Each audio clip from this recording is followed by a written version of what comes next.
Thank you all for joining us. I think Secretary Steinberg set a very good framework for looking at the region. He provided a very comprehensive sense of how the United States is looking at the region and the various relationships here. Now we have an opportunity to get into regional views of the U.S.-China relationship, which are very important for Americans to understand. We're extraordinarily fortunate in having two experts on the region in this panel. Professor Takagi has been a professor at several Japanese universities. He's held senior position at the National Institute for Defense Studies in Japan. He's been a visiting fellow at the Brookings Institution and at Peking University. He's published books on the U.S.-China relationship and on how other countries look at these issues. We couldn't have a better person to address the topic today. And as a commentator on Professor Takagi's views, we have Professor Gilbert Rosman from Princeton, who is a specialist on Asia, on security matters, has published, is a visiting scholar here at the Woodrow Wilson Center today. So welcome both of you here. And Professor Takagi, I'll turn over the floor to you. Thank you very much, Mr. Roy. It is my pleasure and honor to share my thoughts on the impact of U.S.-China relations in Asia. When I'm given the assignment like this, I have a tendency to take the subject given very seriously, and I rarely diverge from the subject I was given, and I'm practicing the same tendency this time. As we have discussed, U.S.-China relations is related to Asia international relations in various ways. And of course, Asian international relations sometimes influence U.S.-China relations. But in many cases, the influence is not as strong as the one which merits this expression, impact. And I try to make some distinction between the two in my paper. As you all know, the United States is Japan's only formal ally, the pillar of our security policy, and a very important partner in our economic activities, and we have very strong social ties with the United States. China is a huge neighbor with which Japan has a long history of cultural exchanges and a very difficult modern history. Therefore, it's very natural that Japan is deeply concerned with the relationship between the United States and China, not just now. In fact, the U.S.-China relations has influenced Japan's international relations in the entire post-war era. And during the Cold War era, this relationship is very straightforward, and its impact is very strong, almost constraining Japanese foreign policy options, especially in the early half of Cold War, say until 1971. Of course, U.S. and China were adversaries, and since Japan was allied with the United States, Japan's China policy was constrained by the U.S.-China confrontation. Since 1971 or so, of course, this constraint is removed, and Japan quickly normalized a relationship with the United States. So basically, during the Cold War, the impact or influence of U.S.-China relations on Japan is very easy to explain.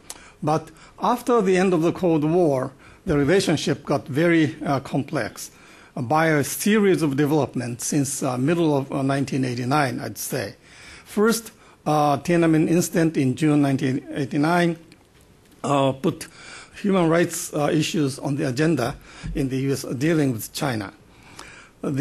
Secondly, the disintegration process of the Cold War structure since about the middle of 1989 and ended in 1991, at the end of 1981, had various impact on the U.S.-China relations or dynamics of U.S.-China relations. First, strategic significance of each other went through a fundamental change. The end of the Cold War, I would say, started with the end of Sino-Soviet Cold War in May 1989, just prior to the Tiananmen incident.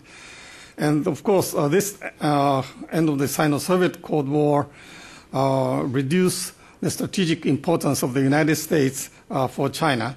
And of course, the end of U.S.-Soviet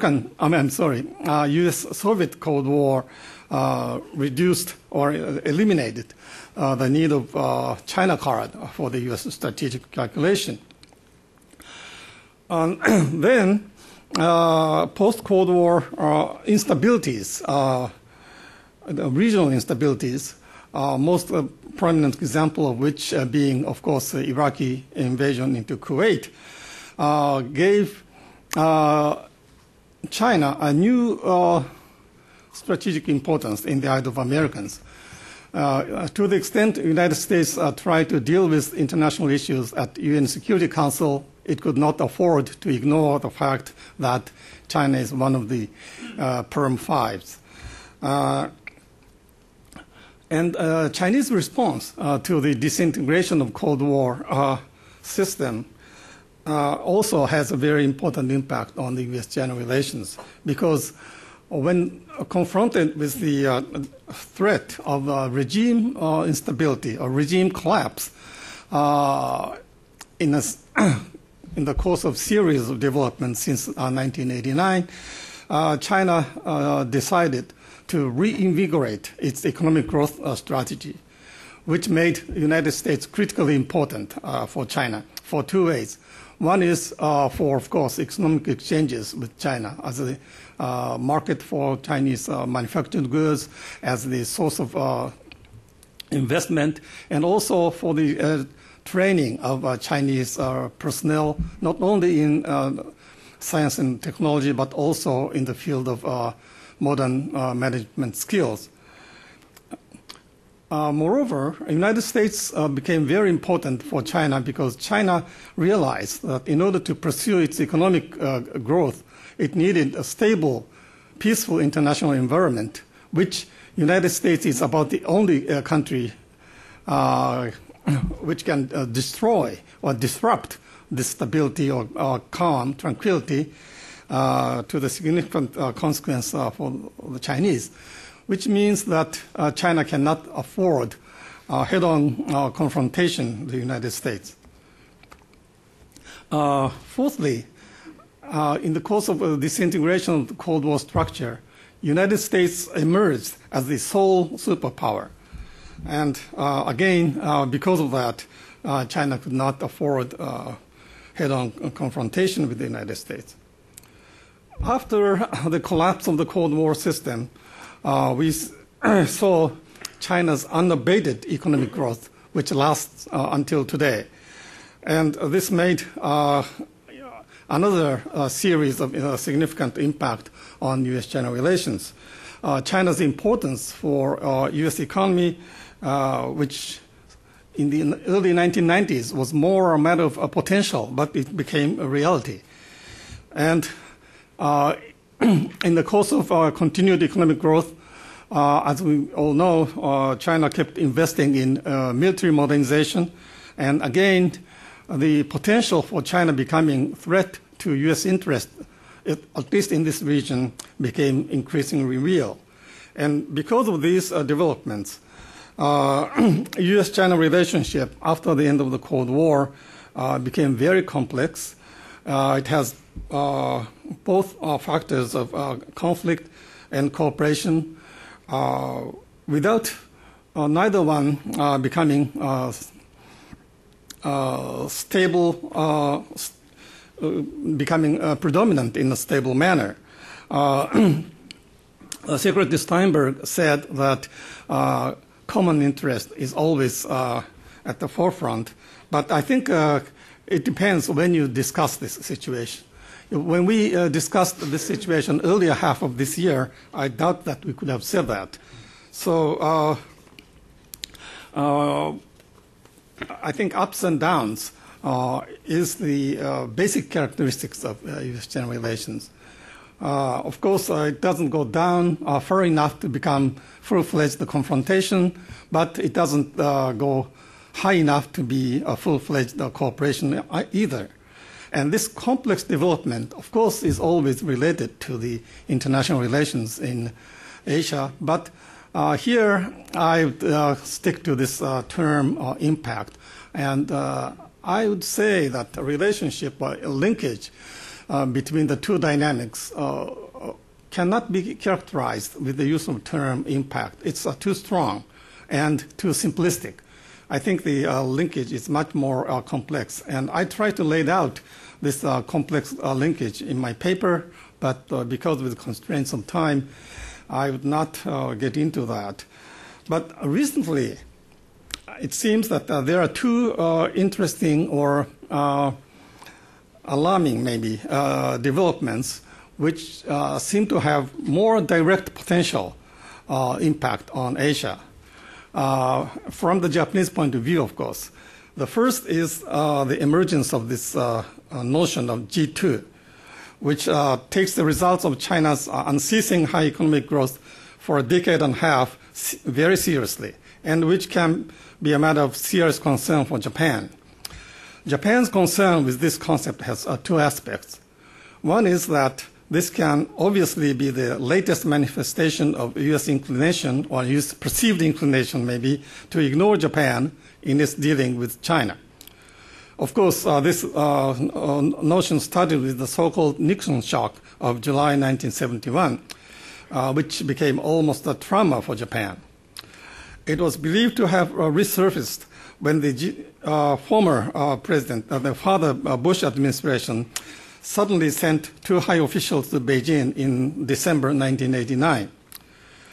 When the post-Tiananmen sanctions of banning high-level official contact with China, which Japan had reluctantly followed, was considered to be still in place. What made its last-minute announcement more aggravating was a subsequent revelation that they had secretly visited Beijing even in July, 1 month after the Tiananmen incident.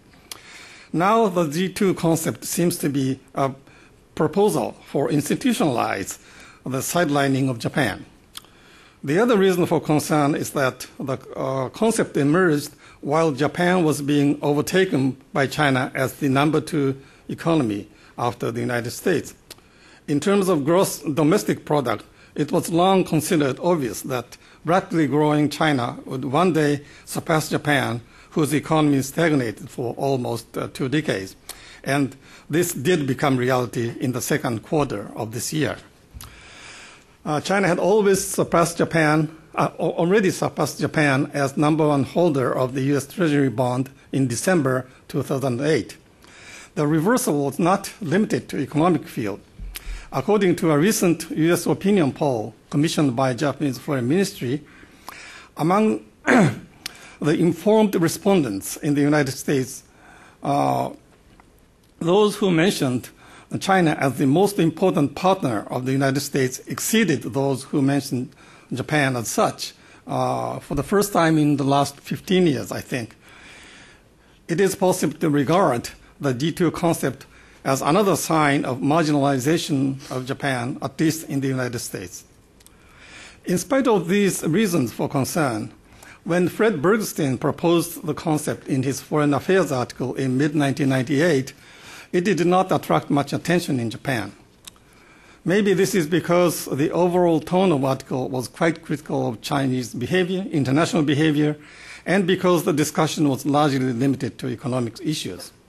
But after Zbigniew Brzezinski argued for the informal G2 to deal with global climate change, to explore the possibility of a larger standby UN peacekeeping force, and to promote zero nuclear weapons option in the Financial Times article in January 2009, and when this was followed by an article by Robert Zillick and Justin E. Lin in Washington Post in March, which argued that the global economic recovery rode on the G2. After these discussions in the United States, the discussion of the concept began in Japan around May 2009. Needless to say, there is no the Japanese reaction to this concept, but the range of opinions share the common understanding that the concept meant the joint management of global affairs mainly, if not only, if not exclusively, by the United States and China. And of course, there are two extreme views on this. On the one side, some seem to be resigned to it and argue for more equidistant foreign policy for Japan between the United States and China, which, according to them, of course, included watering down of U.S.-Japan security alliance. On the opposite extreme, others argue that this was very dangerous for Japan, and Japan should avoid further marginalization by reinvigorating the security alliance with the United States. The middle-of-the-road response, what I regard as the middle-of-the-road response, can be seen in the discussion among four middle-aged experts carried in the Asahi Shimbun in mid-May this year. Overall characteristics of the discussion was lack of alarm. The experts argued that the concept is based on the overestimation of China by some Americans, and that it is premature to say that China approached the United States in terms of its absolute power, not to mention the reversal of our power relationship.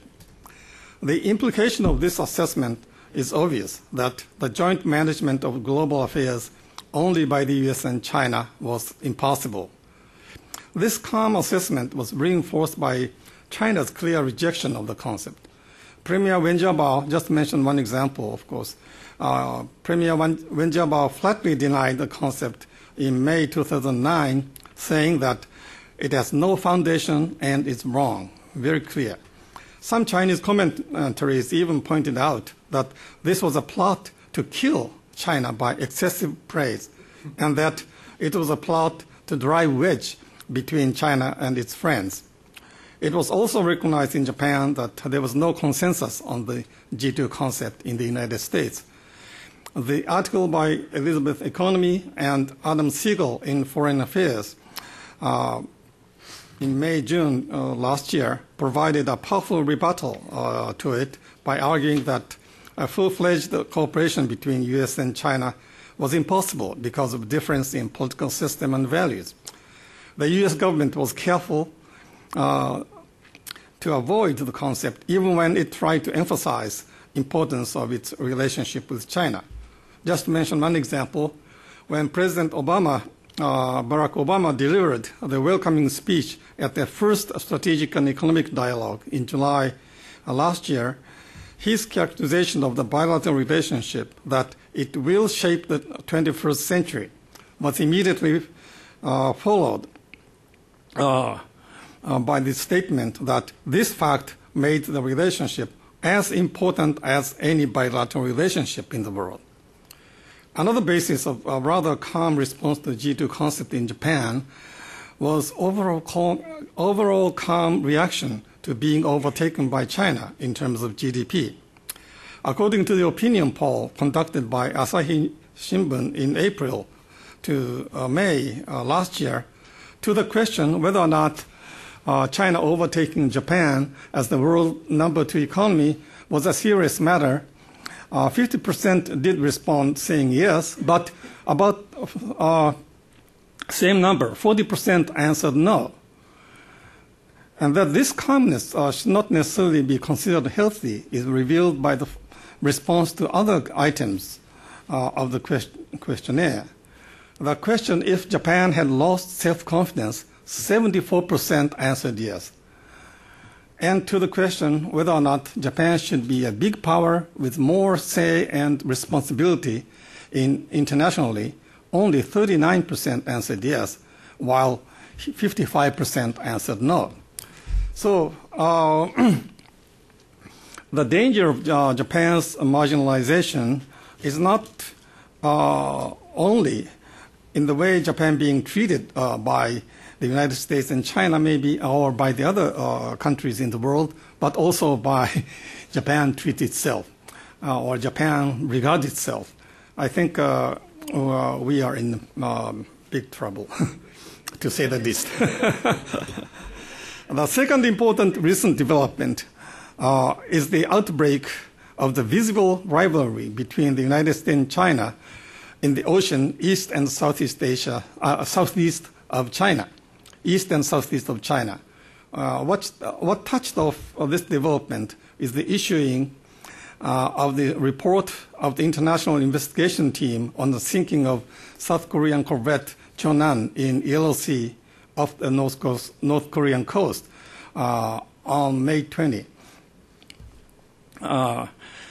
According to the report, the corvette was downed by the torpedo launched by a North Korean small submarine. Following the report, U.S. and South Korea worked to move UN Security Council to get an agreement on sanction on North Korea or issue strong chairperson's statement criticizing North Korea. But when these did not go as expected, United States and Korea started discussing joint military exercise in Yellow Sea involving U.S. nuclear-powered aircraft carrier USS George Washington. This was very aggravating to the Chinese. China attempted to dissuade U.S. and South Korea by a series of military exercises involving both Army and Navy in East China and Yellow Sea from late June to July. When the plan was announced officially in mid-July, Chinese Foreign Ministry spokesperson immediately protested to it by saying that entering into Yellow Sea by foreign warship and military aircraft seriously violated China's national security interest.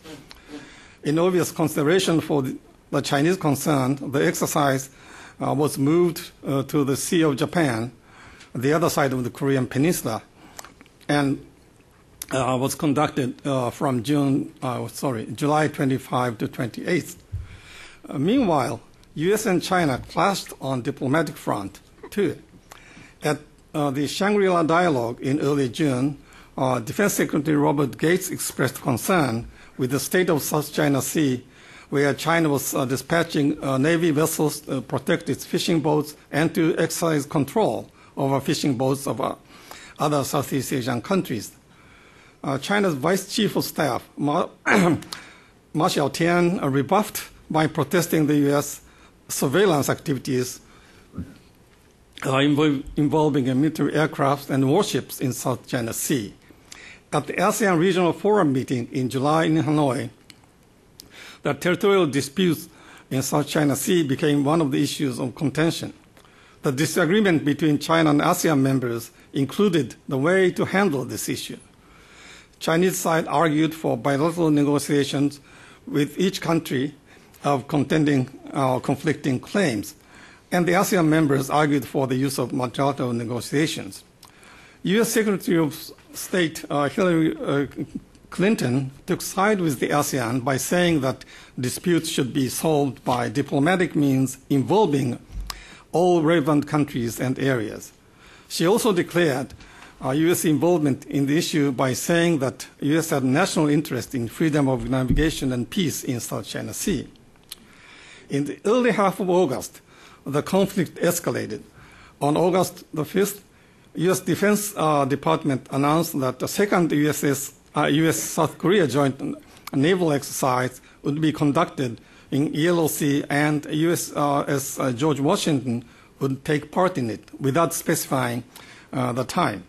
Chinese Foreign Ministry immediately responded by demanding serious consideration of Chinese interests. The U.S. sent an Aegis destroyer to Da Nang, closest Vietnamese port to Paracel Islands, claimed by Vietnam and occupied by China, on August the 10th to commemorate 15th anniversary of normalization of the diplomatic ties and to conduct a joint exercise with Vietnamese Navy.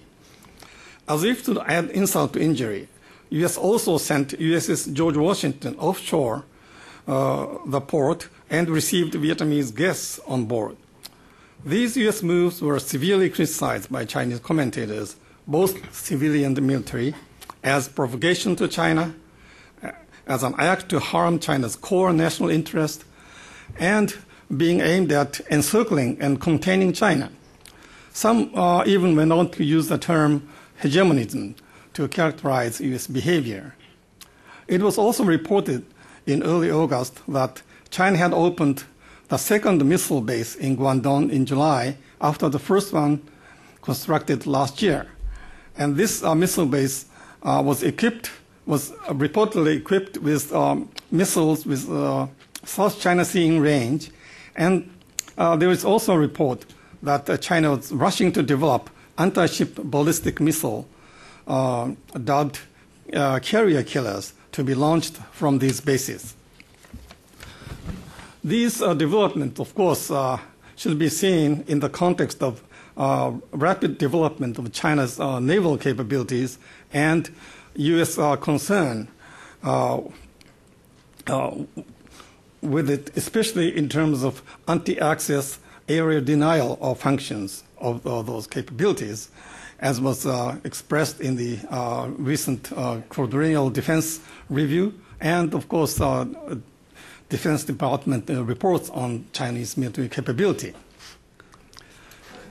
And more recently, as was discussed in the course of question and answer to Secretary Steinberg's talks, the tension between China and Japan over Senkaku Islands seem to be being entangled with this. But as of mid-September 2010, however, these developments seem to have been arrested, at least temporarily.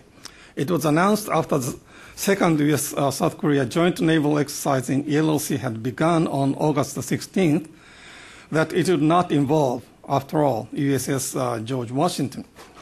On September 8th, President Hu Jintao received visiting U.S. high officials and Vice Chairman of the Central Military Commission, Tsai-ho, expressed to them willingness to resume military exchanges suspended after the U.S. announcement of arms sale to Taiwan in January this year.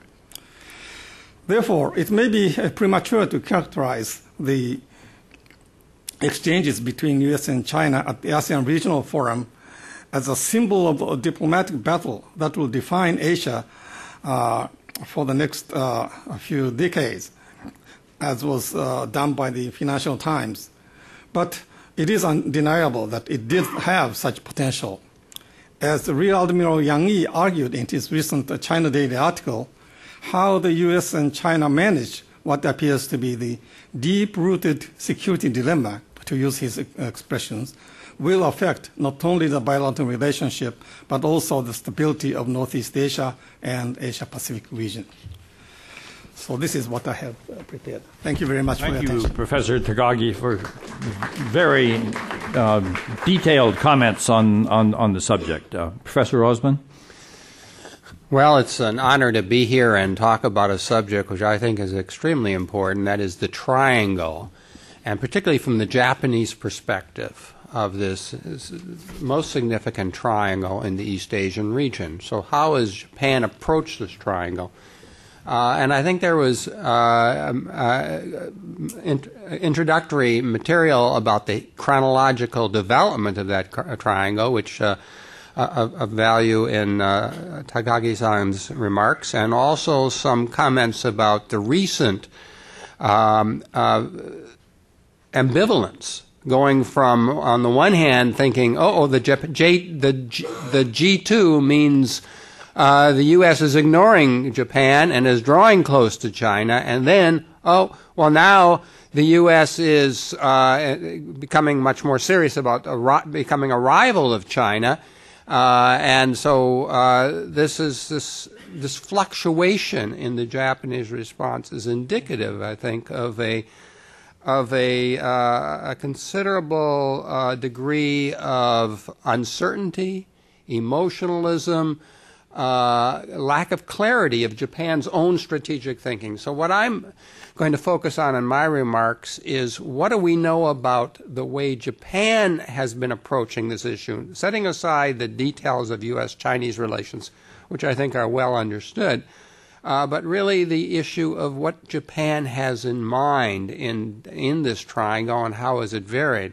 I think there's a lot more fascinating material on the Japanese side than has been suggested so far. And so going back to the Cold War era, the impression is that Japan really was limited by the United States and in sync with the United States, and there was a direct correlation between how the U.S. handled China and how Japan handled China.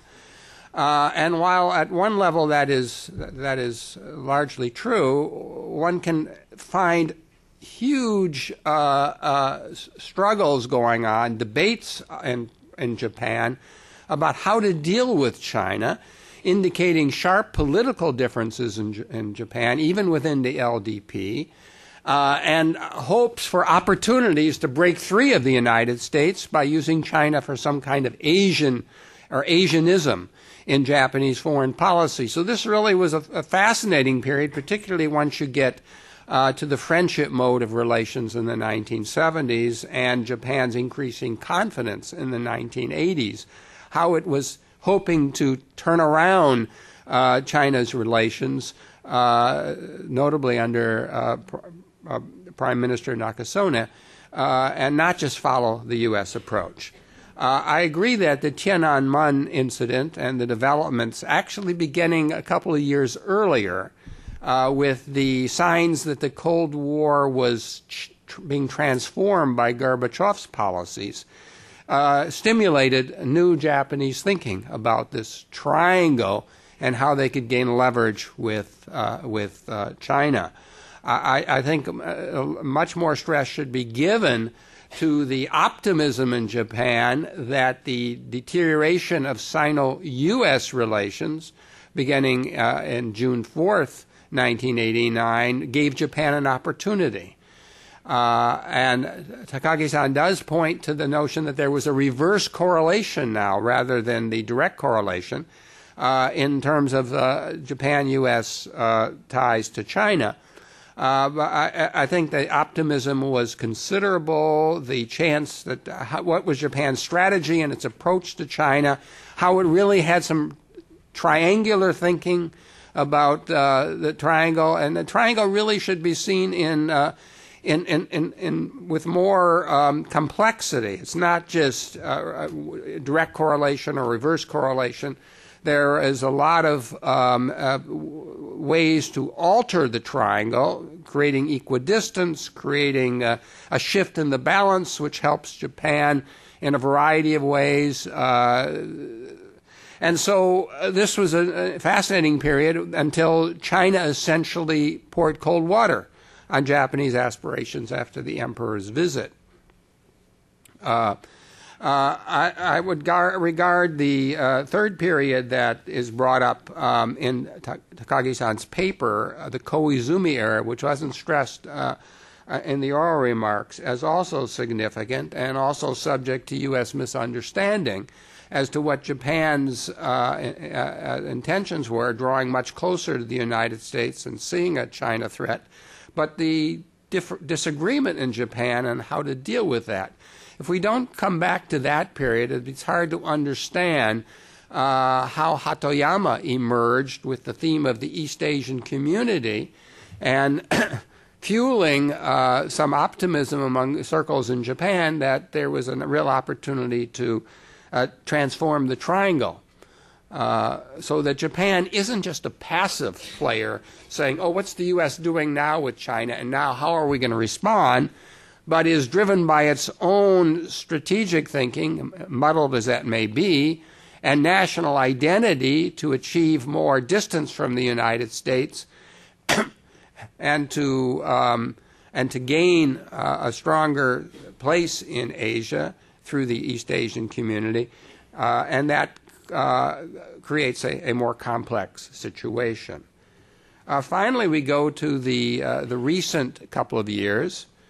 The exaggerated notions of the G2. G2 wasn't taken very seriously in this country, and I don't think it was taken very seriously in China. So why did Japan, according to these remarks, and I think appropriately, build it up into something? The U.S. government, as we've just heard from Secretary Steinberg, didn't make a big deal of it. Many U.S. analysts didn't make a big deal of it. So what was going on in Japan, and why did they imagine that Japan would be passed, that the U.S. could actually join with China in some kind of global condominium, which made no sense from U.S. strategic thinking and Obama policy, and it made no sense in Chinese strategic thinking. And so this is another sign of the exaggerated emotions, misperceptions, miscalculations in Japan, which I think have been rife in all of these stages. And so we need to analyze Japan more intensely to understand what's going on in both the left-right debate in Japan and in the struggle among many who are not really at the extremes, but still are tempted by some of these themes. Now, as far as the new intensification of the Sino-U.S. rivalry from the end of last year and all the way until the last month of trying to narrow the gap some, we don't really hear much about Japan's debate about this. How do Japanese politicians deal with this? Now, of course, we've got the new incident of the fishing boat that rammed 2 Japanese Coast Guard cutters, and presumably is causing a sharp recall of national identity issues on both sides, and lowering public opinion and mutual trust, which was already in a tenuous situation. So it would be, I think the key of this kind of discussion should be, what is the Japanese debate about what are their options in this triangle? Do they have any options, and why? So let me just finish with some remarks about what I think we should be paying attention to as we look at the Japanese handling of this triangle. I think always it has been more poorly understood than the Chinese or the U.S. handling of it.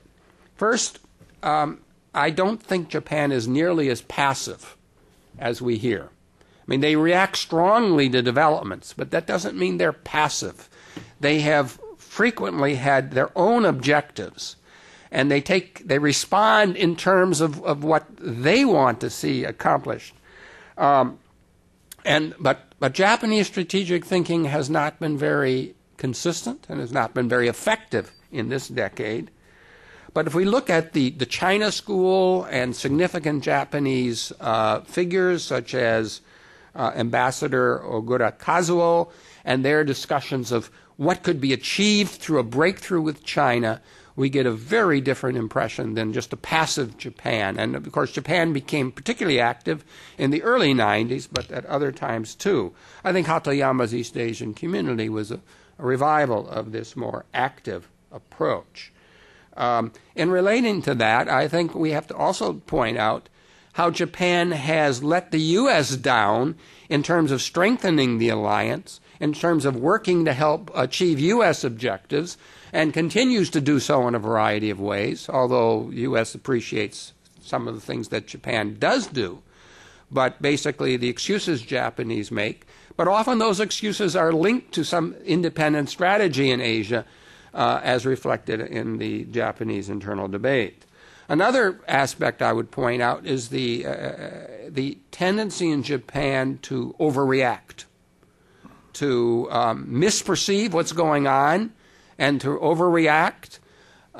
Japan was the huge beneficiary in 1971, and of the Nixon shock. It was a great help to Japan. It helped achieve some of Japan's important foreign policy objectives, and yet they keep treating it for the last 40 years as if this was some rude U.S. behavior because the U.S. didn't notify Japan sufficiently and didn't coordinate. Just as In 1989, the U.S. effort to improve relations with China, as we've just heard, or at least keeping those relations from deteriorating in a really serious downward spiral, is treated as some shock to Japan, when in fact it was just what Japan wanted, because it gave them the open door to move faster than the U.S. in the next 2 years in improving relations with China and getting the emperor's visit. So I think the way these issues are often couched in the Japanese presentation is not an accurate reflection of Japanese own interest and of what is the importance of this triangle and how it can be reshaped. I also think there are quite a few interesting sources on the Japanese views and on the notion of this triangle that should be brought into a paper, so that drawing on the secondary literature, each of us doesn't have to invent the wheel. We can say, okay, we're discussing this issue in relation to the previous analyses. And some analyses of the Japanese debates, for instance, I think would be very helpful.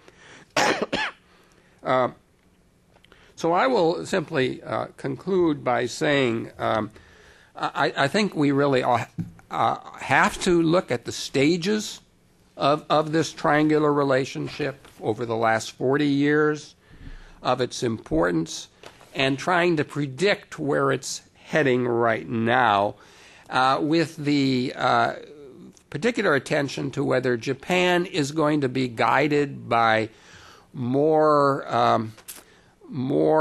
well-founded strategic thinking about its own interest, less emotional overreaction to ups and downs in this relationship. Whether we'll see a point where U.S. and Japanese scholars and officials will be able to analyze this triangle more effectively to sort of to reduce the overreactions and increase our coordination. Because the importance of U.S.-Japanese coordination in this regional reordering that we heard discussed by Secretary Steinberg, and now with the East Asian Summit, as I think rightly stressed as a very significant development, and the possible return to the six-party talks, or if not the six-party talks, to coordination among the United States, Japan, and South Korea, first of all, in dealing with the North Korean challenge and working with China and to some degree Russia, which ought to be brought into this discussion more, in order to manage the tensions and the dangers in the region. All of this depends greatly on Japanese thinking. So that's why I highlight how significant it is how Japan reacts to the U.S.-Chinese relationship, and whether U.S.-Japanese coordination can be raised a notch in order to make this reordering of East Asia move forward more effectively. Thank you, Gil. We've had two very stimulating presentations from slightly different viewpoints on how Japan views the U.S.-China relationship. The common element is it is clear that for Japan, its relations with both the United States and China are of vital importance. And therefore, anything that affects those relationships from China's standpoint, from Japan's standpoint, is of strategic significance. And Japan is struggling with the question of how best to position itself in a changing scenario where China is rising, the United States is re-engaging in Asia. It poses lots of questions and choices. So we have about 10 minutes for questions to pursue this. Let's start here. Thanks. My name is Doug Paul from Carnegie Endowment. Takagi-san, I haven't had a chance to see your full paper, so you may have addressed what I'm going to ask about. But there are two factors in looking at China and the United States from Japan that I didn't hear mentioned. I'd like to hear your comments on. One is during the Bush administration, we went from having someone like Richard Armitage, who had a acted as the equivalent of the desk officer for Japan, followed by Bob Zellick, who had a very different view of Japan and its utility. How did that factor into the recent adjustments in Japanese views? The second factor is there's been criticism of Japan lacking a strategic, consistent point of view with how to deal with China, but I can find such consistency in corporate policy in dealing with China. Japanese corporations have relied heavily for industrial and production planning and finance on their investments in China. And they have shown a consistency and an influence in Japanese policy that I think merits some thought. So I appreciate your reaction to those two observations. Right. Thank you very much for a very interesting point. Yes, I did not mention Armitage-Zellick transition, but I think Zellick's admonition that China should be a responsible stakeholder in international system is very well received in Japan, and this is not regarded as the sidelining of Japan. On the other hand, Armitage's admonition or request for Japan to be UK in Asia is, on the one hand, welcomed because Japan is considered to be very important, but at the same time considered setting the goal, which is not easy to achieve in the near future. So I guess this is another manifestation of muddled strategic thinking on the part of Japanese, as mentioned by Professor Rosman. But I have a feeling that Zellick's approach is a little more acceptable or welcomed in Japan than Armitage's prescription, which evoked somewhat ambivalent response in Japan. Mm-hmm. Yeah, and the corporate view, I think you're right. I think corporations have a very clear yardsticks for their decisions, right? But at the political level, it has to calculate and balance so many different inputs. On the one hand, of course, it has to consider international situation. On the other hand, it has to consider Japanese public opinion. And so I think it's very difficult for Japanese political leadership to develop coherent strategy in dealing with China. Maybe this is another manifestation of a lack of serious and deep-reaching strategic thinking in the political leadership in Japan, which needs to be mended, but I must confess that I don't know how to do it. I would like to be a part of it, but I don't think I can change the whole Japanese thinking, and I can't point to any institutions or individuals which could guide Japanese strategic thinking in this regard. Thank you. Yes? I have a larger question. It's about the future direction of U.S. policy on Japan, and this is addressed to both to Professor Takagi and to Professor Rosman. The post-1945 system in relation to Japan has seemingly been overtaken by the changed geopolitics in East Asia. And my question really is whether that system, as imposed on Japan by the U.S., whether it really aids U.S. interests in 2010, or whether there is a need for U.S. policy to help Japan play the role of a balancer in East Asia. In other words, by subtly encouraging Japan to cut its overdependence on the U.S. for security, shape a new security future for itself, and thereby play the role of a stable balancer in East Asia. If that objective is to be achieved, how can Japan, for example, contribute in that mission, and what should U.S. policy do to encourage that kind of a balancing role for Japan? That's a big question, and our time is limited. So both of you are invited to comment on it. I'll give a quick response. I think the assumption behind that question, that Japan can serve a balancing role by drawing closer to China and going further apart from the United States, is not one I would share. Well, then if it's going further apart from China, then I think it's likely to stay close to the United States. So I don't think the balancer is the right word. I think that the context of this relationship is becoming much more multilateral, and it's more complicated. But the reasons for strong Japanese-U.S. ties are considerable, and the term balancer, when used by No Mu-hyun, was really discredited some years ago. The idea that somehow South Korea could find a way to balance the United States and China, and I don't think if that term came up in Japan, it would be helpful. Well, I largely agree with Professor Rosman.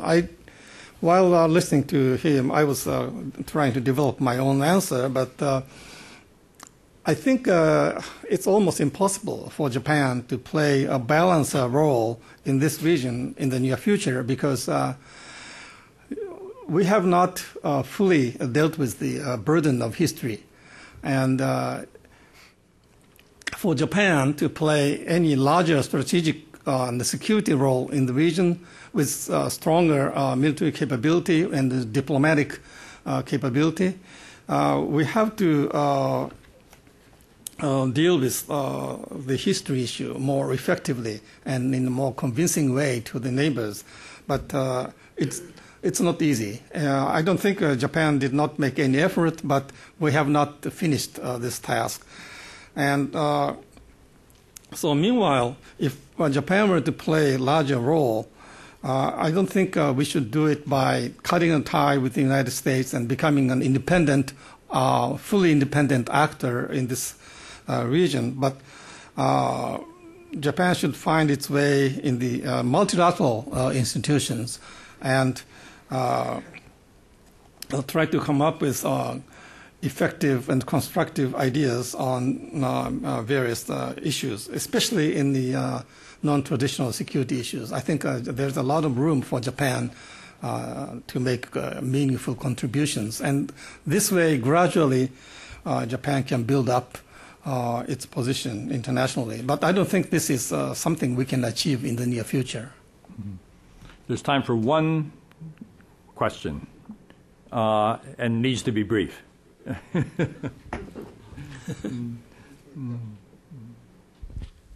Michael Yehuda from GW.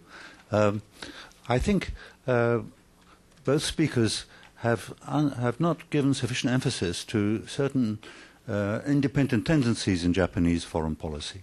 After all, even in the Cold War period, Japan was very active in establishing multilateral institutions of an economic kind in the Asia-Pacific. Japan was instrumental in encouraging ASEAN to develop the ASEAN Regional Forum.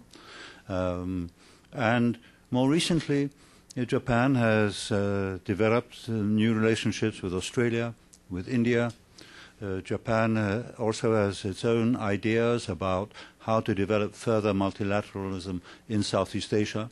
So the issue is in how much of this is stimulated by a Japanese vision, if you like, of its place in Asia, and how much of it is in reaction, perhaps, to China's growing influence in the region more recently. Well, I think a similar point was made by Professor Rosman, but in the direct response to Professor Yehuda, I did not mention these things because I was it was my understanding that my role was to discuss the influence of U.S.-China relations on Japan and on Asia more broadly, which I did do in my paper, but I did not have time to mention. And to Professor Rosman's comment about Japanese response to U.S. policy during the Cold War, of course, there are the debates and discussions and attempts, but in the end, until 1971, Japanese effort to improve ties with China was seriously constrained by the importance of maintaining the alliance. So I did not have time to get into the details, but there were, of course, impetus for independence and desire for it, but Japan could not always achieve that, I'm afraid. And more recent activism in pursuing relationship with Australia and India, I think is at least partially motivated by the rise of China. I think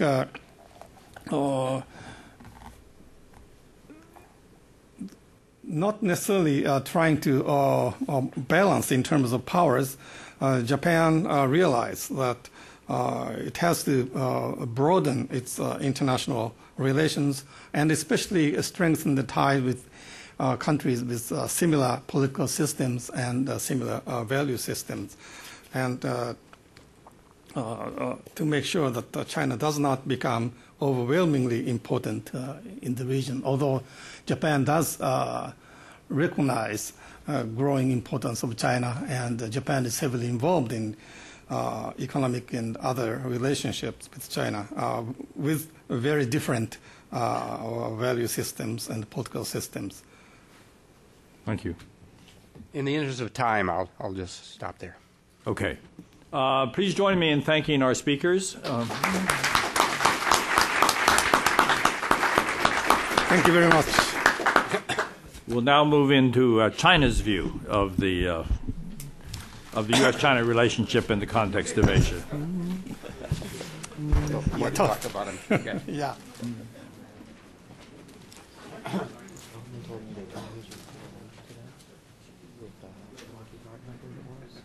They don't need me? They don't need you. Okay. And I poured a coffee for you if you'd like it. I don't know if it's to your liking, but I have one for you. I'd love it. Cream and sweetener? Yeah. Yeah, okay.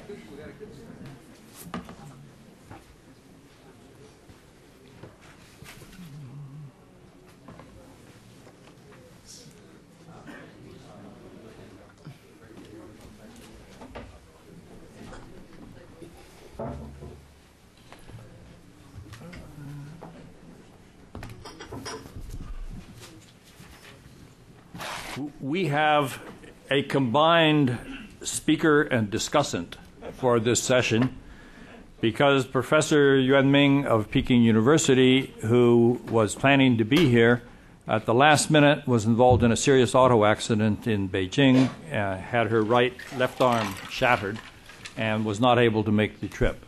I hope she'll be well enough soon to be able to resume her international travels.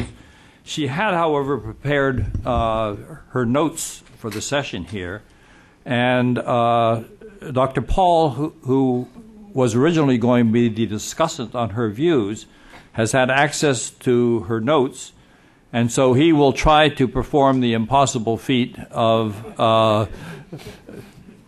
reflecting Chinese views on the subject as well as providing the separate viewpoint of a discussant. No one can do this better than Douglas Paul. He is the Vice President for Studies at the Carnegie Endowment for International Peace. He has been the Vice President of J.P. Morgan Chase International. He has served in 2 administrations on the National Security Council. He has been on the policy planning staff at the State Department. He served with me in the American Embassy in Singapore. He's also served in our embassy in Beijing. So Dr. Paul has extensive experience in Asia, both as a practitioner in the field and as a policy-level figure in Washington. So Doug, we'll ask you to accurately reflect Chinese views as well as your own views on the subject. Well, thank you, Stape, for that cheerful introduction. This is a doubly difficult challenge. One, because the person I'm going to speak on behalf of spent more than 4 decades as an architect and key advisor in China on how to build a productive relationship with the United States, and we're very much the worse off for her being injured and being unable to be here and speak for herself. Secondly, almost anything an American says to represent Chinese views doubles the controversy when the Chinese hear it, because however it's heard can be very different from however it's expressed. And so with those risks clearly on the table, let me go forward to note some of the high points of what I believe Dr. Yuan wanted to say today from her notes, and then talk about some observations I have on them. First, the question was the context of our discussion today is China in Asia, and yet I would say that Professor Yuan saw coming to Washington and speaking to an audience of this sort as an opportunity to reflect more on the U.S.-China relationship in her paper than on the consequences of that relationship for the region. And that's quite understandable given the turbulence of the activities between the United States and China since February of this year through this past August. She wants her listeners to understand that we enter this current period, which she portrays fairly optimistically, as one where Americans need to be reminded that China is undergoing today a process that is one of the most profound changes in the thousands of years of history in China. The profundity of that change, the scope of that change, should be in American minds when we try to understand what China is doing in its foreign policy. This eagerness for change, she says, is one of the fundamental forces which keep the whole society moving forward, and it's why the word reform is so popular among the people. There also has to be a mentality of openness, or reform won't work. A traditional society, the Chinese are now embracing foreign things at an amazing speed. And she says this is something that is just going to lead to some complexities. She wants to stress in her paper that the American factor has become a crucial element in China's foreign relations. It gets keen concerns from the leaders and the people. When Deng Xiaoping in December 1978 discussed with his colleagues the overall situation, he was talking about the U.S.-China relationship. That is the starting point for any discussion of Chinese foreign policy in her argument. The daju, the quanju, the overall situation. And that is what China still places its most important emphasis on in its foreign policy today. She says that when the Chinese use this heavy word of overall situation to express the priority of U.S.-China relations, its implications are quite complicated. She remembered that in the early 1990s, she ran into a senior Chinese diplomat friend in the UN building in New York. Upon hearing that she had been doing research on Sino-American relations, he looked into her face and said, "Keep in your mind, the U.S. is our biggest partner and our biggest troublemaker." This message reflected some consensus among the Chinese political and intellectual elites. Historically, the United States has always linked closely with the pains and hopes of the Chinese people. Compared with its American counterpart, the Chinese feel more insecure and more defensive in the relationship. This complexity marks a special feature of U.S.-China relations. It is certainly different, as we've discussed earlier today, it is certainly different from those allies who are based on bilateral relationships that are based on shared values and the shaping of Asia in the aftermath of World War II. It's also different from the U.S.-Russian relationship in the Cold War years. Over the years, the political and intellectual elites have been working hard on defining the special relationship, but very little mutually satisfactory new vocabulary has been developed so far. Maybe it's because of the cultural differences, or maybe the existing international relations terminology, which mainly comes from a Western political tradition, have reached their limits for describing such a diversified world. In any case, this will remain a challenge for both parties conceptually, and she tends to think that this kind of complexity helps to shore up the relationship because there are so many constructive forces within the overall structure. Each has its own strong point and helps to balance out the extremes on the other side. She characterizes stability in this complexity as another feature of U.S.-China relations since the normalization of relations back in 1979. There have been ups and downs, but neither side has missed the main direction of working together. She believes that each side understands the bottom lines of the other. For the Americans, a failed and chaotic China would bring unthinkable catastrophes to the world and the region.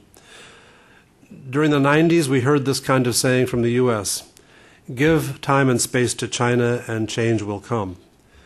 It sounds quite patronizing, but it is typical American speech. For the Chinese, especially for the leaders, working for a stable U.S.-China relationship stands as the key to achieving a benign international environment. China has no intention and no capability to get the U.S. out of the region. But the status quo cannot be achieved if the American military shows up at the door of China again and again. The incident of the ep2 in 2001 left a lesson. The third feature in the U.S.-China relationship, beyond complexity and stability, is creative work in bilateral relations is still available. The past 2 decades have witnessed the success of forming the high-level dialogues between government and Congresses, which help to keep the ties in a solid framework. In the meanwhile, the U.S. and China should not lose sight of the new strength in deepening the relationship at the people-to-people level. At the beginning of the reform period, Deng Xiaoping encouraged young Chinese students to study in the U.S. The Go Abroad and Learn turned out to be a very successful story. I'm sure Yuan Ming and many of her students do precisely that. She is impressed to see the latest editorial of the American-based Science magazine, written by 2 Chinese return students from America. Both well-established scholars in their research in life sciences, both have been playing active roles as deans at Tsinghua and Beijing University. In their article on Chinese research culture, they raise strong voices criticizing the bureaucratic ways of the funding system in China. This piece has popular support from their colleagues and has called the attention of national leaders. It's an encouraging story, and this is the kind of cooperation that will help things stay on the right track. Now, a stable U.S.-China relationship cannot be shaped without cooperation in the region. While Asians do not have a Westphalian-type international system in their background as the Europeans do, they have their own rich experiences of living and working together. Yuan Ming cites Mort Abramowitz and Steve Bosworth's book, Chasing the Sun, as an example of understanding that East Asian countries and people have common characteristics, and they were mostly the legacy of China's cultural influence and Western imperialism. On the whole, Asians are smart people, and they're good at calculating their situation. Modern history shows that Asians were forced to be in a weaker position when the Western powers arrived with gunboats. And being weaker, people have to be more sensitive, smarter, and more flexible. Compared with Western individualism, the Asians put more weight on units, groups, and teams, while both cultures hold strong values for family. Asians believe in pragmatism and doing what works. As the proverb goes, no matter a black cat or white cat, catching the mice is a good cat role. Asians, especially the East Asians, believe that. Perhaps the Indians get used to a more spiritually oriented way of thinking, but with the changes going on all over the world, they will have to deal with what works. As for China's cultural influence, it seems strong, but many think that the tradition, the way of life, the way of thinking, and sometimes the psyches are the way to go. China itself is now in a long historical process of deep change. The challenges are unprecedented, enormous, and the whole process is rapidly unfolding. However, China is part of Asia. It's located in the middle part of the continent. It can't go away.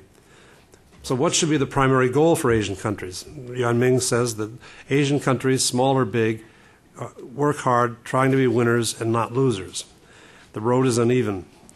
Think of the 1997 financial crisis. She describes an incident where Americans slighted that crisis in her personal experience, and I would underline that myself. And she turns to raising some suggestions about the future of U.S.-China relations. First, she says the direct channel for timely communications between the top leaders needs to be kept open and efficient. I think we heard Mr. Steinberg this morning saying that precisely the same thing. The most recent visit to China by Larry Summers and Tom Donilon was well received in China, and the strategic and economic dialogue needs more space to extend. I would concur with those views as well. Secondly, there should be ways and channels to promote military-to-military dialogue between the two nations. The special issue of arms sales to Taiwan remains a hard knot to untie. If the U.S. fails to take steps to loosen that knot, there won't be another way out. It invites sharp criticism from the Chinese people, especially the younger generation, and the military-military dialogue should be quite a full dialogue. Third, both sides need to do more to promote Track 2 dialogues, which provide technical and intellectual support to officials' meetings. Themes like the nuclear threat initiative, clean energy, water safety, internet security could absorb many talented people from both sides on common purposes. She concludes by saying the mutual understandings at all levels are crucial in their own terms. She'd like to conclude what Matthew Arnold put into his famous Dover Beach. Here we are here as on a darkling plain, swept with confused alarms of struggle and flight, where ignorant armies clash by night. Living in modern days, we could be wiser than the ignorant armies. So this is a voice of Yuan Ming speaking up in a lot of turbulence over the past year and trying to find some calm and reason and a steady way to go. And one cannot dispute that. But since she chose to talk about the bilateral relationship primarily with a little discussion of China and Asia, I thought I'd look myself in my own comments a bit at the China and Asia component. I tend to look at the period of the last 20 years in two big chunks. The first 10, as discussed in previous panels, was the immediate post-Cold War era, where we sort of lost our moorings. And China, in its own situation, the U.S., we were the unrivaled power, the indispensable power. Different people had different expressions. In China, we had a lot of discussion of the U.S. as a hegemonic power or as a source of containment of China. Born as it was in the aftermath of Tiananmen, we had a lot of difficulties in our relationship that had to be sorted out. And there seemed to be, I would say, it's very difficult to put a label on the pattern of international relations of that period, except it's one of adjustment or transformation. But about the time of 9/11, and I would say not because of 9/11, but about that time, you started to see a pattern where countries began to be returning to a pattern of classic balance of power politics in many cases. You might call it hedging. Individual countries were hedging in their own way. And that seems to have become the dominant practice, and we're seeing it more and more as the year goes forward. The U.S., which was kind of absent without leave after the 1997 financial crisis in East Asia generally, especially in Southeast Asia, has not been completely gone, but has certainly picked up its game since the tsunami in 2004-05, and then far more articulately and effectively since the Obama administration came in. They're back into it. And this has corresponded with China's newfound self-confidence and economic success, and is intensifying the kind of balance of power play in the region. Now, the additional factor of the global financial crisis has introduced some new elements in Chinese thinking about its role in Asia that I think are quite perceptible. If you read the Chinese media, especially the new internet and popular media, which are not directly guided by official supervision, but only by light hand of censorship, you see, in many cases, up to this summer, an overestimation of China's success in the global financial crisis and an underestimation of Western and American capabilities. And it's leading to some mismatches in perceptions of the long-term potential for the U.S. and China in the region. Chinese, fortunately, are not thinking globally yet. They're thinking mostly regionally. But we're seeing this manifestly on internet discussion and things like the Global Times newspaper in China. This is interacting with another factor, which is a relatively, well, not really new, it's a resurgent factor of interest groups in Chinese domestic politics. We're in a very turbulent period. I think you will find reflected almost nowhere in American media that under the internal rules of the Communist Party, if someone wants to be promoted at the 18th Party Congress next 2012, November, October, whenever they decide to have it, you have to be in position for 2 years before that meeting takes place. So essentially, the 18th Party Congress is going to adjust about 70% of the senior positions in the Chinese government, a huge percentage. And it's going to be preceded by jockeying to be in position for 2 years prior to that. Well, when is that? It's now. October and November this year are when you need to land your status within the party structure or the government structure from which you could then seek promotion in 2012. That's, of course, unless the rules change. These are the new rules. And so there's a very high stakes political game going on below the surface. And as I say, we're not seeing it in our own media discussion. But we are certainly seeing conflicts in China over important policy issues. One that has an effect on the global supply chain and is reflected in our own domestic debate is what should be the proper value of the renminbi. We had a big discussion in Congress last week, and there'll be more as we go forward. And Wen Jiabao will meet with the president next week, and I'm sure that will be a topic on the minds of most people who ask them questions about their meeting. The interest groups in China are very fundamentally divided about what to do about the renminbi.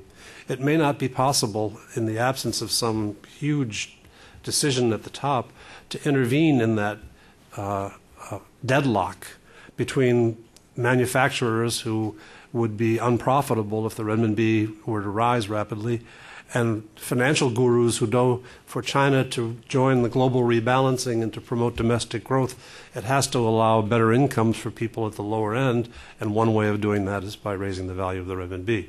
So this conflict has gone on, and it's still, as far as I can tell, is unresolved. And that extends to other issues, for example, the territorial offshore interest. China has a new interest group in fishermen. Now, we've all had fishermen and different kinds of problems in the past. China has introduced a new concept to help put some governance into the fishing issue with a fisheries administration. The fisheries administration's appearance has now been coincident with, maybe not the reason for, but coincident with conflicts among fishermen as far south as Indonesia's Natuna Island, through the Spratly Islands, the Paracels, all the way up now to the Senkaku Islands, or Diaoyudao, in the East China Sea. These interest groups are not easily satisfied. And you see the Chinese government this week struggling on this, that they have been fairly effective at keeping street demonstrations from redirecting debate in China, and at the same time feel compelled to make very strong diplomatic démarches to the Japanese, and just yesterday suspended high-level meetings between Japan and China on this subject, which is a pretty severe move over one fishing captain's arrest in the East China Sea. So that we're in a turbulent period, and this is being, I think, reflected in the way the Asian region reacts. The U.S., and we're seeing this balance of power leading to a kind of tentative bandwagoning. We had some discussion of India this morning. I think India is a very good case. The Bush administration kind of reached out, thought if we can find some way to align ourselves with India, that will help to introduce balance in the Asia-Pacific region as China rises. We want to keep a strong relationship with Japan, but that's been complicated by Japanese domestic politics. China enjoyed from 1997 through 2005 or thereabouts steadily improving relations throughout Southeast Asia. trade and tourism and credits to the poorer countries and opportunities for the richer countries in Southeast Asia had led to a rather strong period of good feelings toward China in the region. And yet, because of these new territorial and other activities and a new Chinese naval capacity in seas where it's been absent for 600 years, we suddenly see things like the ASEAN Regional Forum, where people are speaking up, led by Mrs. Clinton, but accompanied by 11 other foreign ministers in the statements, reflecting reservations about this or that aspect of Chinese behavior in the South China Sea and in the region. Now that's, I won't go into the Taiwan security dilemma and some of that, which we could do in Q&A. But the reaction that's set in recent years against this new, more assertive China in the region and the American sort of reawakening to the region is adding a lot of drama and intensity to our interaction. But it's not leading all in one direction. I would point out that in the past 10 days, a scholar in Australia at Australian National University, Hugh White, who was a former Australian defense official, has written a pretty interesting paper. It's caused a lot of controversy within Australia on the need for countries in Asia, especially Australia, to look out 10 to 20 years and realize that China is going to be number one, that American predominance will be displaced by Chinese predominance, and that we should take off our agenda, human rights and Tibet and other issues, and approach China on a more pragmatic and state-to-state interest-based level, because those are going to be the terms of our dealings with China in the fairly near future, 10 to 20 years out. So it's a complex picture China is facing in the region, driven by its own dynamism, by some renewal of activity, and I think by this misestimation of one another, overestimation by China of itself and underestimation of us, finally complicated by intense domestic politics at very high stakes, but almost invisible to us when we're looking at China today. Thank you for the opportunity to make these remarks, Stape, and I look forward to your comments and questions. Thank you, Professor Yuan and Dr. Paul, for those I'm channeling. for those comments. We have nearly a half an hour for questions. I thought I would use my position here to ask the first question. One of the elements that has emerged from the comments here this morning is that Asians are uncomfortable if U.S.-China relations seem to be proceeding too well, and that particularly in countries like Japan and India, there's a feeling then that a too much U.S. emphasis on improving relations with China can only be done at the expense of our relationships with them. But we've also seen evidence that Asians are not comfortable if U.S.-China relations are on a very rocky course, particularly one that has the potential to stir up Chinese nationalism and potentially provide a justification for increased defense spending and issues of that sort. This administration and the Chinese government have agreed on the concept of trying to promote a positive, cooperative, and comprehensive relationship. If that type of relationship is achievable, is it your sense that Asians would be comfortable with that? Or would they feel that verged too much on the too positive side, and they would be more comfortable with a little more tension built into the relationship? Well, thanks for that, Stape. It's a comforting to have questions like that when you suffer from multiple personality disorders. I was in Beijing 10 days or so ago for a very interesting conference, and the Chinese had reached out to leaders of think tanks all over the world. So we got kind of a mini UN of opinion about China expressed in the confines of a closed hall. But at one point, the distinguished journalist from India, Raja Mohan, was describing what India would like to see from the relationship with China and the United States. And he said he's looking for the Goldilocks relationship. He says he doesn't want U.S.-Chinese relations to get too warm and doesn't want them to get too cold, which is basically your question. And I think that's probably the view of most, certainly Southeast Asia. There's a belief that they don't want to be put into the position of having to support the U.S. in a conflict over Taiwan, because that would be much too confrontational for them. Hopefully it's a hypothetical at this point, but and at the same time they don't want to be so embraced by China that their options are limited to Chinese options and not others.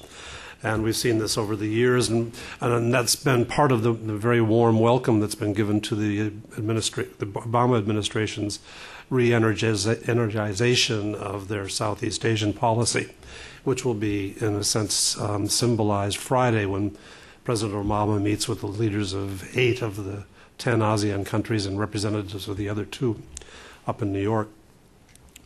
But I'm confident that this Goldilocks approach is easily achievable. We're going to have such a hard time getting close to China on a sustained basis for a long time because of all these complexities that Yuan Ming's paper pointed out and that we can see every day, whether it's working out the rules of the road at sea, where we are an active naval presence in the region and a source of security through our naval presence, and where China is developing naval capabilities that are new to China and new to the region, whether it's in that area of finance, as we discussed, the renminbi. I think the next big wave in the U.S.-China relationship, after we get through the current period, is going to be the current period of rebuilding bilateral relations, is going to be a surge of Chinese investment into the United States. And that's going to create tremendous incentives for local authorities to attract the Chinese in, because they want the investment. The Chinese want to come in because the valuations are bargains right now, and China is growing its capacity, so the U.S. is a great place to do that. But we're going to have politics, too, and it's going to get very, very thorny as people separate security from pure financial interests, political from pure economic interests. So it'll be very difficult. And as I said a moment ago, 2012 is going to be the 18th Party Congress, and what we're seeing now sort of below the surface is going to be much more on the surface, I believe, in China. And having said that, I'll remind everybody something you all know. 2012 is also our election year. 2012 is the Republic of Korea's election year. It's Taiwan's election year. And you can go on. It's the 100th anniversary of Kim Il-sung's birth in North Korea. That's also true. And I think you've made this point yourself in other contexts, Dave, that 2012 is going to be such a tough year. We better really work hard in 2010 and 11 to get things as stable as possible so we can deal with the damage that's undoubtedly going to occur at that time. Thanks. Okay. Eric? Eric McVaden, Institute for Foreign Policy Analysis. Jim Steinberg mentioned how good the relationship is between Presidents Obama and Hu. He didn't mention what I had heard discussed by some Chinese colleagues in the past weeks is the possibility of a January visit by President Hu to Washington. I wonder if that's going to happen, but I think of that because I was trying to perceive what Yuan Ming may have meant about Taiwan, and that you mentioned, you alluded to, Doug. And I wonder if this might be a time with this good relationship between the presidents for them to have more candor on the Taiwan issue and sort of being able to move to a point of agreeing to disagree, that both sides have to hedge, a word that I know State doesn't like terribly well in this context, but anyway, be militarily ready, but at the same time with the easing of relations that you don't have to worry about it quite as much. And then, of course, what seems inconsistent is to fully engage. So kind of trying to put the Taiwan issue behind us a little bit or keep it from being in the fore. Is this a time that might come up, and was Yuan Ming alluding to such a thing? First, Eric, I do think she was directly saying we have to address the Taiwan arms sales question. It's time to do that. And I would infer that she's reflecting what we've all heard in China recently, which is that tensions are so reduced across the strait that China has made a significant contribution in reducing those tensions, especially through the ECFA and restraint in political dealings and accession to the limitations that Taiwan requests. The U.S. ought to show similar restraint in arms sales. And there are quite a few people who are articulating that point of view, officially and unofficially, in China. And I'm aware of two private dialogues going on in the U.S. about whether or not there is a way for the U.S. to sit down and do as you just asked, have the two presidents discuss whether there could be some mutual restraints. It'll be very interesting to see how those private dialogues unfold. My personal guess would be that this is something that is, if it's ever going to be done, it's going to be done by a hardcore Republican administration. It won't be done by an administration with the composition and character of the current administration. So I think the people in China who are thinking this might be the moment are probably going to be disappointed. The WHO visit, I believe, will take place in the early part of the year. It hasn't been confirmed yet. You know, when you're in these delicate political periods, you tend to wait to the last minute before you confirm things, because you don't know what might happen at sea or in the air the day after you say, I'm going on a state visit. So I think it'll be a while before it gets confirmed. But talking to official and non-official Chinese, you get the impression that the working assumption is early next year there will be a state visit, unless something prevents that from happening. Mm-hmm. Yes.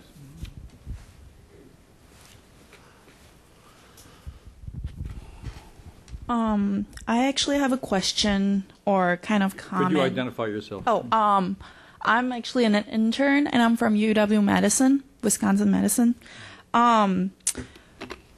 Referring to what Professor Yan had talked about or kind of quoted from Chasing the Sun, she talked about China's regional powers, especially in Southeast Asia. And I would like to address the issue about how a lot of Chinese people were dispersed around different parts of the world, maybe in Southeast Asia or even in America, like myself. And I was wondering that this whole dispersal of population with China's increasing power, and it would kind of lead to a surge of influence that's larger than China itself.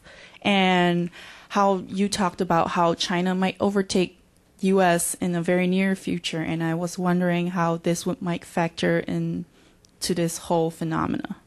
Yeah. Well, this is it's a very complicated topic, and when you discuss it, you have to talk in the context of each culture in which this takes place. Certainly, the phenomenon of the overseas Chinese is one of those really. I mean, Chinese often think of themselves as comparable to Jews in that they keep their cultural identity even though they go migrate among many different cultures, and I think there's a lot of truth to that.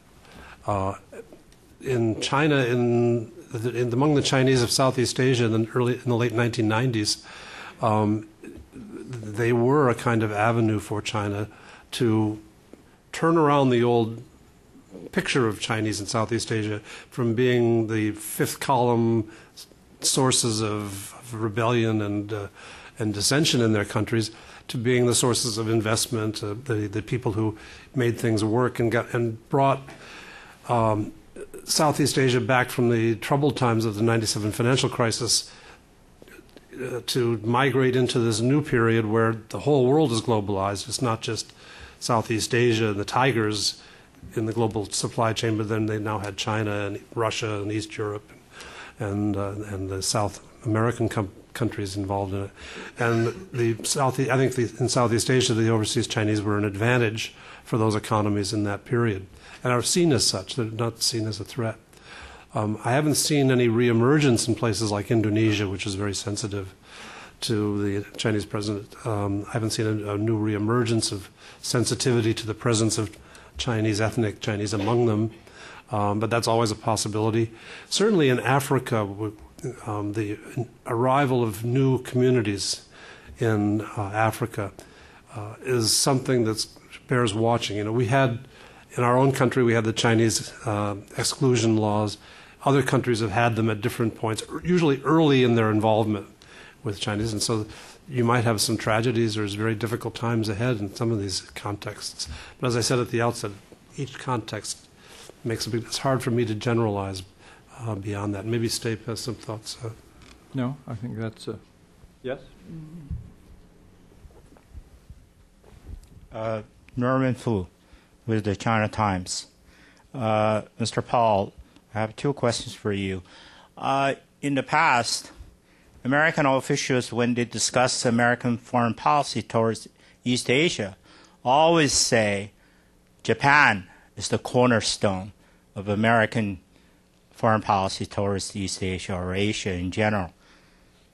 I wonder if that has been changed in the rise, in view of the rise of China, because the Japanese are extremely sensitive. They always see things like the appointment of China experts on the NSC, National Security Council, as a kind of a tilt toward China. Whereas if there's a Japanese expert, like in the case of Michael Grain, they would say, oh, maybe the policy is a little shifting. So my first question is whether the Japanese or Japan is still the cornerstone of American foreign policy towards Asia. Secondly, bilateral relationship between the United States and China has always been described as in 3 C terms: constructive, comprehensive, and complicated or complex. Candid. Candid. All right. Okay. I wonder how, in the light of the rise of China, would you characterize the current relationship with China? Because the Chinese always consider the United States is trying to encircle China, especially by colluding with Japan. So some people have suggested potentially China is an adversary to the United States. I wonder how you would characterize the current relationship between China and the United States. So those are my 2 questions. Whole bureaucracies labor, Norman, to produce TIFA that are capture the words that will be used ever after their senior levels meetings. And PCC is the current one: positive, comprehensive, and constructive. I'm not going to try to beat them at that game. On the question of Japan as the keystone or cornerstone of relations in the region, it's plain, in my view, that the United States will have a very hard time dealing with a rising China if we do not have a solid relationship with Japan, where our military cooperation and other forms of cooperation are firm and seen as unshakable at their core, even if at the surface there are some differences as we're going through transitions in Japan. Recently, the administration has stopped saying that Japan is the cornerstone or keystone, and they've been saying that South Korea is. And I think that reflects a temporary adjustment caused by the fact that the Lee Myung-bak government is extremely solid on alliance relationship requirements and has articulated a very firm line which departs from what was discussed, I think, by Professor Rosman earlier with the effort to turn Korea into a balancer. That's over. They're back fully aligned with the U.S. So the language I would watch from administration spokespeople is on the question, is it Korea or Japan? That's the keystone. I don't know where they really come out on that. I know where I would come out, which would be Japan. The second part of your question was on the U.S.-China relationship. How would I characterize it? And, you're right. Many people talk about the U.S. They see our naval activities in the Yellow Sea as an effort to threaten and coerce and to contain China. And I just did a paper on this that I'm going to publish next week. The U.S., if the United States were seeking to contain China, would we have taken our forces in the Asia-Pacific region from 285,000 down to fewer than 200,000 in the course of China's rise? If the U.S. were seeking to contain China, would we have permitted the growth of trade deficits and financial dependency to the extent that we have done? Would we have given access to Chinese students the most sensitive and advanced labs and universities in the world? These things are inconsistent with the containment policy. They were consistent with our policy toward the Soviet Union, which we did seek to contain. So I think these facts need to be put on the table to remind people that the relationship is, as Yuan Ming said, quite complicated, but on the whole can be put on a positive track, from which positive track you have to deal with changing conditions, atmospheric and terrain, and the other things that are in the way of a smooth U.S.-China relationship. I would just add that I interpreted Secretary Steinberg's remarks when he began in talking about U.S.-Asian relationships with the importance of our alliances, and he began with Japan in that context. I think in many ways, when Secretary Clinton made her trip to Asia in February of last year, she began with Japan. So that I think that in that sense, Japan still ranks at the top. Higher than China? The answer to that question is found in Professor Tagaki's pointing out that the way we refer to the China relationship is it is as important as any relationship in the world. We don't say it's the most important relationship. So I think that if you asked a policymaker to rank our relations with China and Japan, it's like asking a couple or a husband, does he love his wife or his children more? And the answer is you don't answer questions like that, not simply for diplomatic reasons, but quite frankly, when you have two very important relationships, trying to rank them is a little bit like trying to decide, whether you have one favorite movie or two or three. Clearly, the China relationship, the Japan relationship, the Korea relationship, the Indonesia relationship are all very important relationships. In fact, you can go around Asia and find that all of the relationships are important to some degree. So I'm not sure that trying to decide which is foremost is a useful exercise in understanding how American policymakers think about the area. Yes. Would you mind passing that down? Thank you. Bing Wang with Chinese Media Net. My first question is regarding the temporary shift from Japan to South Korea. If so, could that contribute to why the U.S. is not intervening in this issue on the Diaoyu Dao?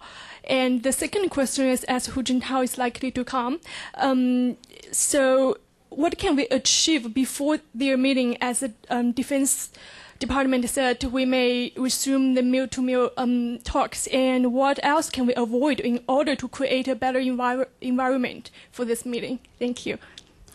Okay. On the first question, is there a shift reflected in the U.S. standing off the Diaoyu Dao Senkaku's fishery dispute? Not at all, in my view. These kinds of disputes are very complex. The U.S. interest is that the two important powers not get into a clash over this in the first instance. Secondly, that they exercise restraint and find a way to work out through legal mechanisms what needs to be worked out in this particular instance. I don't see an interest of the United States to be drawn into this controversy, at least not at this point. The second part of your question is what can be done.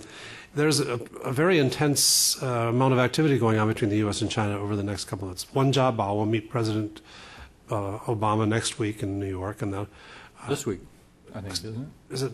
This week. Excuse me, this Friday or Thursday. Then following that, we have Undersecretary for International of the Treasury Department is going to China with very important issues. The Joint Commission on Commerce and Trade will be held, which addresses a lot of the nitty-gritty trade issues that are rising in number right now as we get a bigger and bigger relationship in troubled economic times. Mr. Gates is anticipated to attend the ASEAN Defense Ministers Forum. I believe it's October 17, 18. On the way to or from that would be a good opportunity to visit China. All the indications I received personally from senior people in China is they want him to come, and I think if he can, he will make that trip. That would be a very important step to resuming our dialogue. We have a lot to talk about. You asked what's in the content of that military dialogue.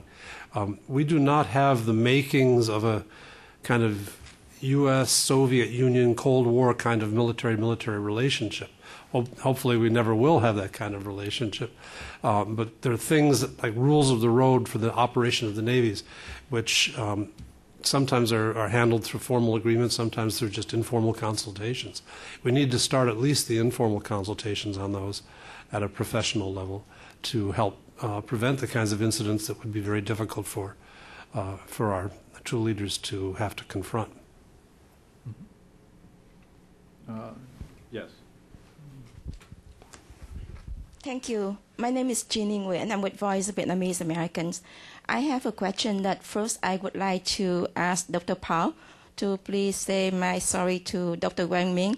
And this question, if possible, I ask you to answer and then also ask her to answer if possible. So my question has two parts. One is domestically, what is going on in China? I sit in a conference on the 17th, and Dr. Cheng Li, a Chinese, talk. American citizen. American citizen, yes. He works for the Brookings Institution. And he actually said that domestically, China is facing a lot of challenges, more than we think. And talking about the elections in 2012, they're looking at 70% of the members of the PRC to be replaced or changed. And they're looking at significant change in directions. And there is a thinking, possible thinking of potentially maybe very gradual, maybe very under a lot of control, but political system change. Now, would that somehow affect the relationship between the U.S. and China in the long term? And my second question has to do with Southeast Asian Sea, the conflicts currently, and the position of Vietnam and U.S. relationship right now. Would that have any effect and create more tension or less tension to the U.S.-China relationship? And what do you propose? What do you propose the best position for U.S., Vietnam now, and for the Vietnamese Americans to help in the process to keep promoting better trading, better Asian coalitions there, and maintaining peace and avoiding an actual, maybe incidental military clash. Thank you. Well, thank you. Your questions are invite answers of the length of a dissertation as opposed to one or two sentences. I think Cheng Li has done a very good job of teeing us all up for the 2012 changes that are coming in China, and some of these, depending on how the changes go, could break very, very consequentially for our relationship. It's hard for us to know or predict, especially because China's domestic politics remain quite opaque. I think you made a reference to something he may have said about the current debate over political reform that's been focused on the speeches of Wen Jiabao and Hu Jintao. I think this has been over-exaggerated in my own estimation. But there is something going on, and there's a reason they're talking about these subjects. And we've seen cycles in the party congresses where from the 16th Party Congress on, you saw access by entrepreneurs to party positions. You saw a reduction of the role of the state-owned enterprises. And in the current period, we've seen a departure from that, and I would expect after the 18th Party Congress, there may be yet another swing of the pendulum. And they could be, again, quite consequential, but I can't get more precise than that. On the South China Sea and our relationship with Vietnam, I personally have been disappointed that our relationship has developed so slowly. There have been a lot of constraints on the Vietnamese side and occasional concerns on the American side over human rights violations that we consider are troublesome, treatment of some religious figures and the like. But the basic shared interests of the United States and Vietnam, I think, are on the table for all to see. And we're beginning to see that now being effectuated by exercises that, again, I think should have happened years ago, and access to each other's facilities.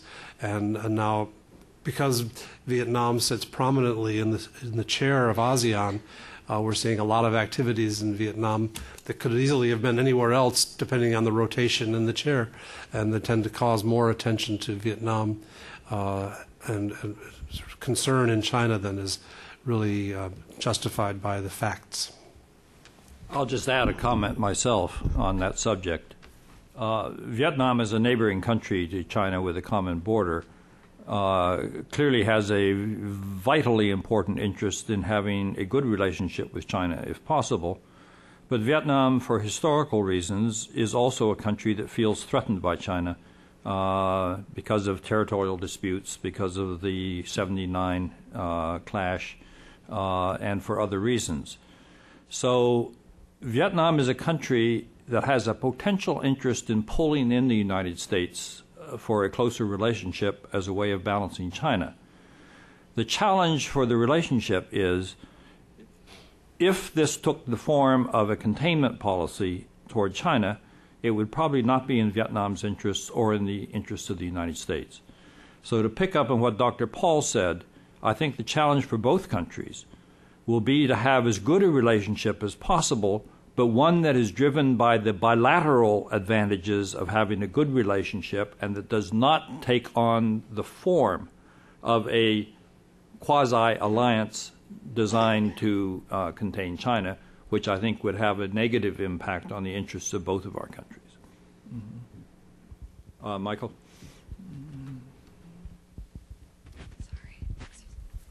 Thank you. I'd like Dr. Paul to put on the Yuan Ming dress or hat or whatever it is. Cast. Because one of the things I think she put emphasis on was about the sort of the cultural side on China's regarding China as compared to the United States, and also on the fact that Asia does not have the traditions of Europe on which so much of the thinking about international relations is based.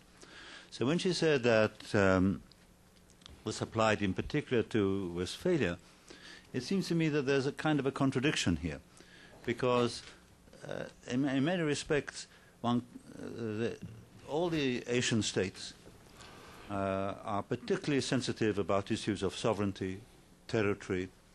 China in particular seems to be very much concerned with balance of power thinking, who is up, who is down, and so on.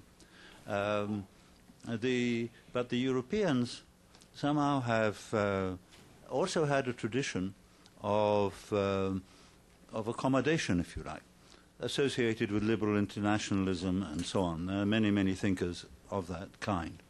It seems to be, as far as China is concerned, it's the thinking which it has had has been based much more on, if you like, benevolence coming from a superior to an inferior in whatever form. The only equal that the Chinese seem to think exists, and it's a very difficult equal, is the United States, which looms as very large in the relationship. But is it possible to think of what kind of relationship in longer term, bearing in mind what Hugh White wrote that you cited, bearing in mind your own view that the United States is not in the business of containment, then what is the basis of the relationship that China seeks to have with its neighbors in the region?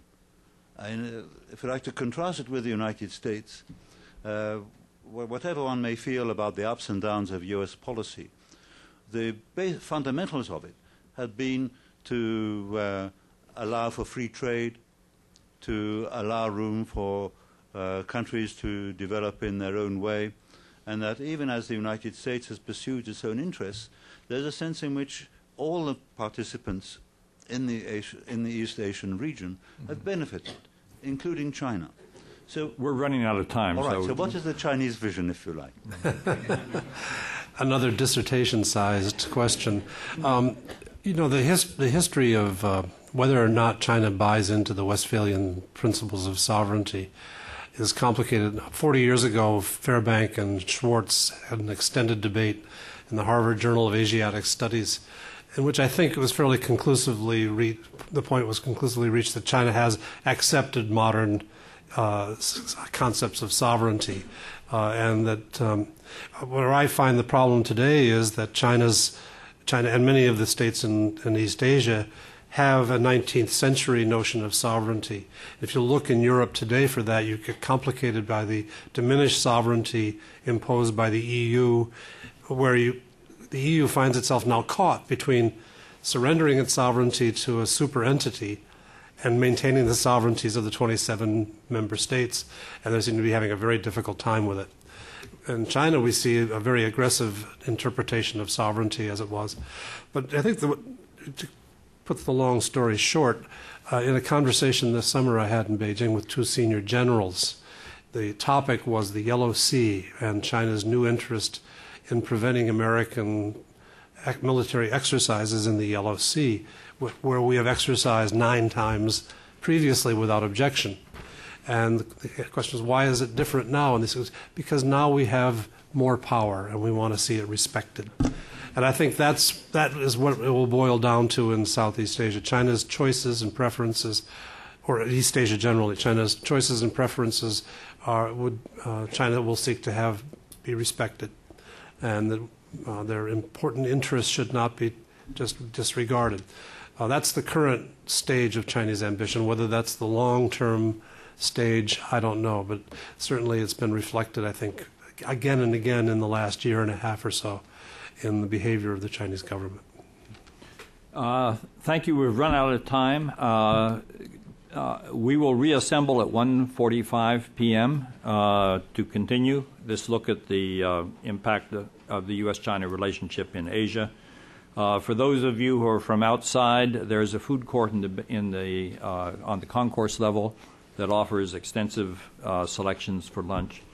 Otherwise, we'll be back in here at 1:45. Please join me in thanking Professor Yuan and Dr. Paul.